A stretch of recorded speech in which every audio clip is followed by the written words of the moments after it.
bumili ako nitong mat na nag-match dun sa design ng floor ng room nila. No? Para hindi siya masyadong halata. And at the same time, safe pa rin especially si Ivana. So, ilang beses na kasing nauntog dito si Ivana. Like, twice na siya in a short span of time. So, ayan. Though, medyo safe pa rin naman siya kasi Daddy and I agreed na as long as baby pa or maliliit pa yung mga bata, we're not going to have a bed. Even dun sa bedroom namin, wala kaming bed, no? So, yun. Nagkaka-bed lang kami kapag malalaki na yung mga kids.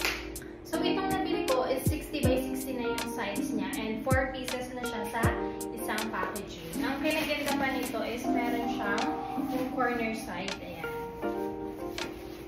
So, kahit na-end na yung paglalagyan mo, hindi siya pangit tignan na may baku-baku or kurba-kurbadan ganito.